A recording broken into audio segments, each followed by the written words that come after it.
ホワイトバランスコテ白高校効果。ホワイトバランスコテ白コテシ。こんにちは、春日部つむぎです。今日はフィギュア撮影初心者必見。スマホで撮ったらフィギュアの色なんか変になるよって話だよ。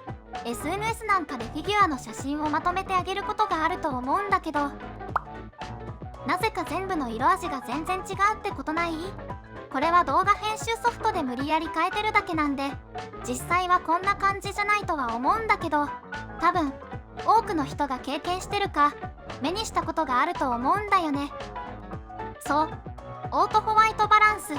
写真を手軽に撮れる反面、フィギュア撮影においては究極の敵。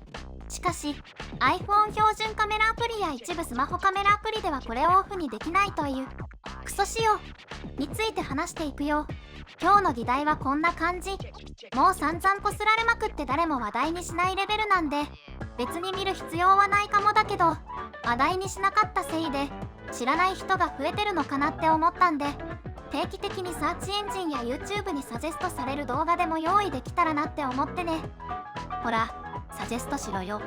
ホワイトバランスって何？ってところからいこうか。これはカメラがどんな環境でも白いものを本当に白く映すように光の色を調整する機能なんだよ。光って太陽の下だと青っぽいし、電球の下だとオレンジっぽいよね。また太陽は晴天、曇天、夕暮れなんかでも全然違うよね。人間の目って賢くて、どんな光でも白い紙を白く認識するよう自動で補正してくれるんだけど、カメラは正直だからそのまま映しちゃうんだよね。ホワイトバランスはそれをうまく調整してくれるんだ。こうすることによって人間が見たそのままの色を再現しているんだね。またこのホワイトバランスを理解する上で重要な色温度っていうのを一緒に紹介するね。色温度はさっき言った光ごとに色味が変わるものを数字にしたもので、ケルビンという単位で表されます。だいたい5500を基準として、低くなれば赤、高くなれば青に色が寄っていきます。カメラはこれを環境に合わせて自動的に選択してくれるってわけだね。これがオートホワイトバランス。フィルム時代はよくわからないけど、そもそも色温度を変えられないから専用フィルムを使っていたとからしいよ。まさにデジタル化における恩恵といった感じでホワイトバランスのまとめだよ。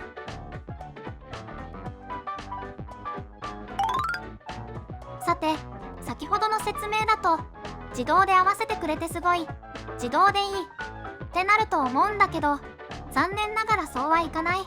オートホワイトバランスは実際に光を見て計測しているわけではなく、撮影範囲の分布を見てアルゴリズムが算出しているんだけど、その撮影範囲の色分布が極端に測定しづらい状況だと色が簡単に狂っちゃうんだよ。そのため極端に色が違うフィギュアや背景を使っちゃうと簡単に色味がおかしくなるんだよ。さて、これはもう実際に見て感じてもらうのが一番早いから実例を見ようか。ちなみにアーシのスマホは未だに iPhone11 のザ高画質の弱々性能なのでカメラを使うね。オートホワイトバランス性能は強いかもしれないけど、原理はスマホもカメラも変わらないから安心してね。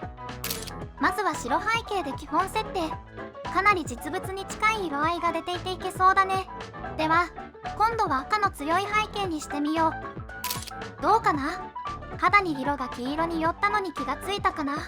一覧は最後に出すとして、次はピンクにしてみよう。ピンクも赤系として認識されるようで、肌の色に変化は見られないね。次は青色の背景にしてみよう。さっきまでは白に近い黄色だったけど、これは赤に近い黄色になったかな。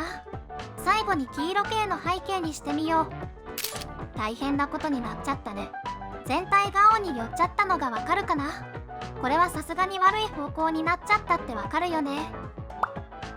同じ設定で撮ったはずなのに、背景色によってそれぞれ色味が違ってるのがよくわかったでしょう。これがオートホワイトバランスの問題。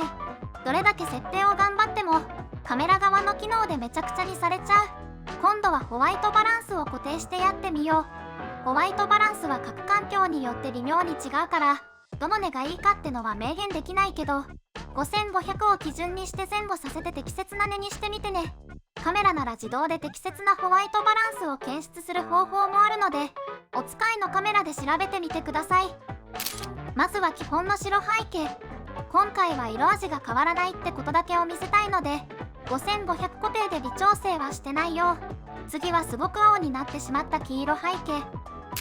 白背景の跳ね返りが減った分若干暗くなったり、黄色の反射で色味がわずかに変わった気もするけど、さっき見たような青になるようなことはなくなったね。最後に赤系を見てみよう。こちらも色味が変わらないね。どうかな？さっきのような色味の変化は見られないね。アーシは普段 LED で撮らないので LED 用のホワイトバランス設定は残していないけど、ストロボ仕様のホワイトバランスは残しているよ。これは使っている照明、撮影環境によって全く異なるから自分の設定を見つけてね。ホワイトバランス固定って面倒だなってちょっと思ったよね。そうなると次はこう思うよね。この白背景でええやん。そう思うのは間違いないんだけど、これまた問題があって、背景に限らず被写体の影響を受けちゃうって問題。実例を見てみよう。まずは基本の白背景。ではこのまま背景を変えず近づいて撮影してみよう。わずかにだけど肌が白寄りになったのが分かったかな。もっと言うと背景の白も若干青に寄ったのも気がついたかな。こうして見比べてみると肌の差もわずかに感じられるし、背景の青が目立つようになったでしょう。今回は接近したことによってオートホワイトバランスをおかしくさせたけど、フィギュアの角度によっても影響を受ける可能性があるから X で4枚組で投稿してそれぞれ色味が変わっちゃってってなるんだよね。もちろんこれは編集で直すことができるんだけど、ローファイルがないとかなり難しくてどうしても微妙な差が残っちゃうんだよね。ローファイルがあってもいちいち調整したりする必要があるから、オートホワイトバランスは使用せず固定した方がいいってこと。これでオートホワイトバランスを使用せず固定した方がいいってことが分かったかな。まとめだよ。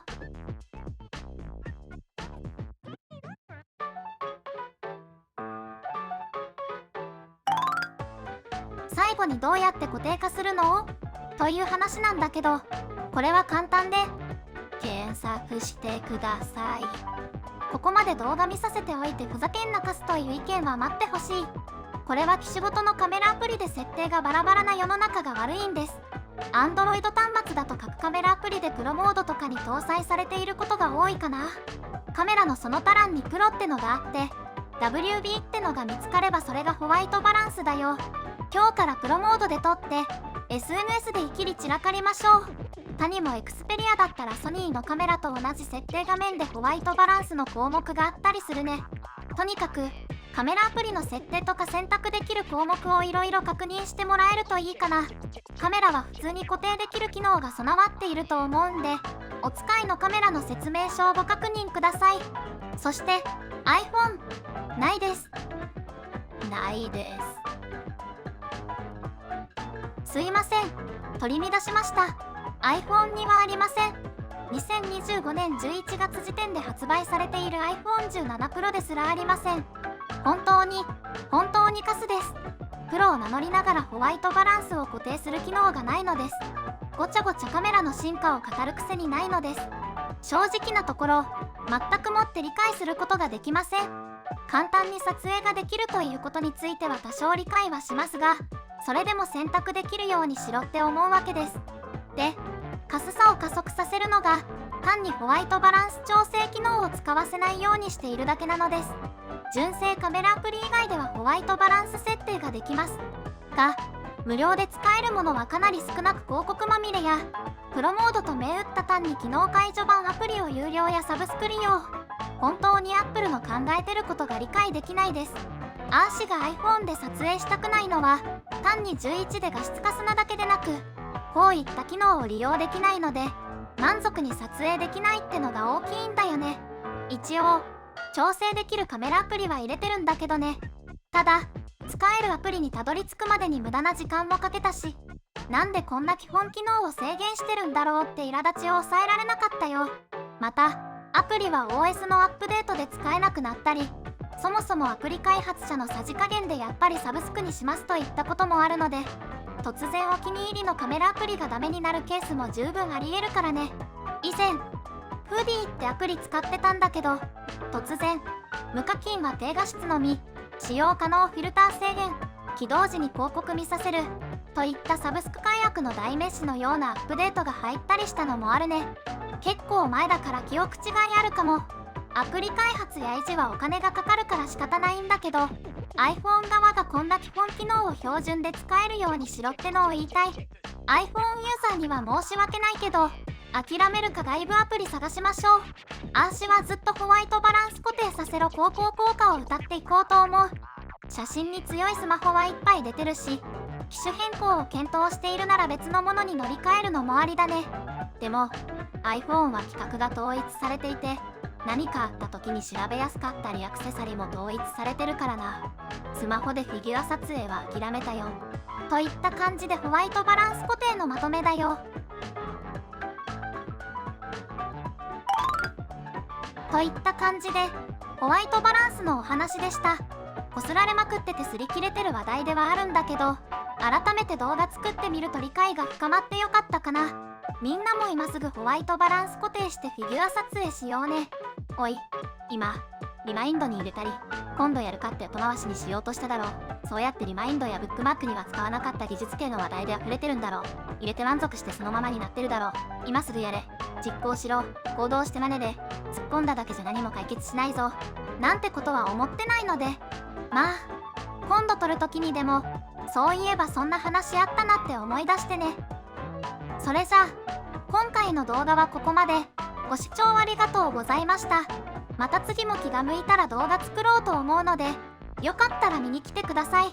あ、よかったら高評価やチャンネル登録とかしてくれると嬉しいかな。それじゃあ機会があればまた別の動画で会おうね。